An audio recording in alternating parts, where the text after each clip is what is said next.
Hello friends, स्वागत है एक बार फिर से आप सबों का जज्बा स्टडी पॉइंट में। दोस्तों, आज की इस वीडियो में मैं आप सभी को बताने वाला हूं कि राज्यसभा क्या है। तो चलिए आइए इस वीडियो की शुरुआत करते हैं। और शुरू करने से पहले आपसे रिक्वेस्ट रहेगा, अभी तक आप लोगों ने मेरे चैनल को सब्सक्राइब नहीं किए होंगे तो नीचे लाल कलर में सब्सक्राइब का बटन होगा, चैनल को सब्सक्राइब करके घंटी का आइकन जरूर दबाइए ताकि आने वाले जितना भी महत्वपूर्ण वीडियोज है उसका नोटिफिकेशन आपको समय पर मिलता रहे। तो चलिए आइए इस वीडियो की शुरुआत करते हैं।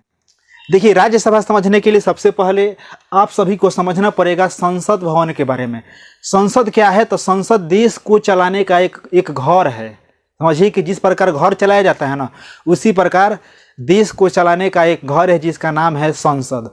और संसद के 3 सदन होते हैं, यानी ऐसे कह सकते हैं जिस प्रकार घर में अलग अलग कमरे होते हैं, ठीक उसी प्रकार संसद में 3 कमरे होते हैं। पहला जो कमरा होता है, सबसे ऊंचा जो कमरा होता है, उसको राज्यसभा कहा जाता है। एक को लोकसभा, उसके बाद एक जो होता है वो संयुक्त अधिवेशन बुलाने के लिए रहता है। संसद के 2 सदन होते हैं। कौन कौन सा? एक होता है राज्यसभा, दूसरा का होता है लोकसभा, और एक होता है संयुक्त अधिवेशन बुलाने वाला कमरा। अब मैं बात कर लेता हूँ राज्यसभा के बारे में। तो देखिए, राज्यसभा का जो गठन किया गया है, राज्यसभा का गठन किया गया था 3 अप्रैल 1952 को गठन किया गया। और इसकी पहली बैठक कब हुई? 13 मई 1952 को। अब परीक्षा में पूछेगा आपसे कि राज्यसभा का गठन कब किया गया, मतलब कब बनाया गया। तो राज्यसभा कब बनाया गया था, इसका उत्तर होगा 3 अप्रैल 1952। लेकिन राज्यसभा में पहली बैठक कब हुई, तो इसका आंसर होगा 13 मई 1952 को हुई थी।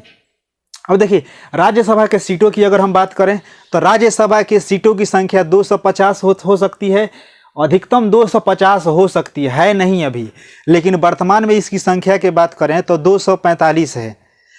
और 245 में से ये खेल समझ लीजिए कि राष्ट्रपति द्वारा मनोनीत सदस्यों की संख्या कितनी होती है। अब राज्यसभा में राष्ट्रपति के द्वारा मनोनीत सदस्यों की संख्या कितनी होती है? 12। राष्ट्रपति उस व्यक्ति को मनोनीत करता है जिस साहित्य के क्षेत्र में विशिष्ट, मतलब जिसने योगदान दिया है, साहित्य कला के क्षेत्र में जिसने विशेष योगदान दिया है, राष्ट्रपति उसी को मनोनीत करता है। और संघ की इकाइयों के सदस्यों की संख्या कितनी होती है? 243। संघ की इकाइयों के मतलब राज्य और केंद्र शासित प्रदेश से चुनकर जितने भी सांसद चुन कर आते हैं उनकी संख्या कितनी होती है? 243। और 12 और 243 जोड़ दीजिएगा तो कितना आ जाएगा? 245 हो जाता है। राज्यसभा का सांसद बनने के लिए उम्र कितना होना चाहिए? 30 साल होना चाहिए। और एक बार तो आप लोग और याद रखेंगे कि राज्यसभा कभी भी भंग नहीं हो सकता है। लोकसभा का भंग हो सकता है लेकिन राज्यसभा कभी भी भंग नहीं होता है, अतः यह अस्थायी सदन होता है। राज्यसभा के सदस्यों का जो कार्यकाल होता है ये 6 वर्षों का होता है, लेकिन इसके 1/3 सदस्य हर एक 2 साल के बाद रिटायर हो जाते हैं, यानी सेवानिवृत्त हो जाते हैं। इस बात को आपको याद रखना है। और राज्यसभा का जो सभापति होता है उसे हम लोग उपराष्ट्रपति कहते हैं, और राज्यसभा के सभापति को हम लोग उपराष्ट्रपति कहते हैं। और 1/3 सदस्य 2 वर्ष के बाद सेवानिवृत्त हो जाते हैं। परीक्षा में पूछेगा किस अनुच्छेद के अनुसार, तो आप याद रखेंगे अनुच्छेद 83 के 1 नंबर के अनुसार। तो ये राज्यसभा के सदस्य जो होते हैं बनने के लिए क्या क्या सदस्यों की संख्या कितनी होती है, ये सब हमने बताया आपको। अब मैं बात कर लेता हूं कि भारत में कुछ ऐसे राज्यसभा सांसद हुए हैं जो लोकसभा का चुनाव लड़े बिना ही सीधे प्रधानमंत्री बन गए। उनमें सबसे आगे है इंदिरा गांधी। इंदिरा गांधी जो प्रधानमंत्री बनी थी, लोकसभा चुनाव लड़कर नहीं जीती थी, बल्कि राज्यसभा की सदस्य थी। 1966-67 में भारत की प्रधानमंत्री बनी थी। HD देवगौड़ा ये भी प्रधानमंत्री बने थे, ये उस समय राज्यसभा के सदस्य थे। कब? 1996-97 में।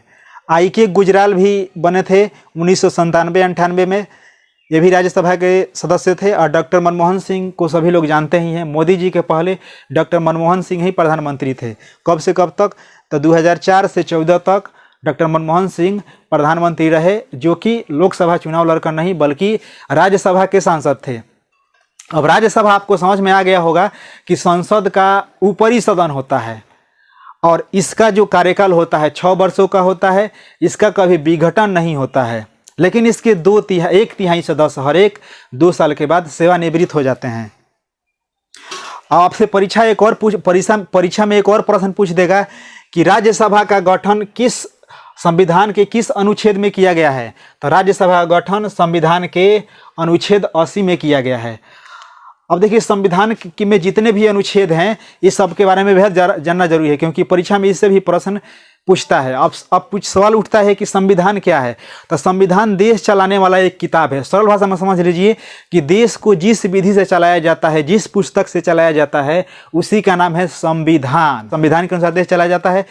और हमारे संविधान में मूल जो संविधान है उसमें 395 अनुच्छेद हैं, लेकिन अभी वर्तमान में अधिक हो गए हैं। और पूरे संविधान को 22 भागों में बांटा गया है, मतलब 22 पाठों में बांटा गया है संविधान को। तो इस बात को आप सभी को याद रखना है। तो दोस्तों इस वीडियो में मैंने आप सभी को बताया कि राज्यसभा क्या होता है, राज्यसभा की क्या योग्यता होती है और इसकी संख्या कितनी होती है। तो आशा करता हूं कि आप सभी को समझ में आ गया होगा। अगर आप सभी को समझ में आ गया होगा, अभी तक मेरे चैनल को आप लोगों ने सब्सक्राइब नहीं किए होंगे, तो नीचे लाल कलर में सब्सक्राइब का बटन होगा, चैनल को सब्सक्राइब करके घंटी का आइकन जरूर दबाइए, ताकि आने वाले जितना भी लेटेस्ट वीडियोज है उसका नोटिफिकेशन आप सभी को मिलता रहे। तो मिलते हैं अगले वीडियो में, दीजिए इजाज़त, नमस्कार।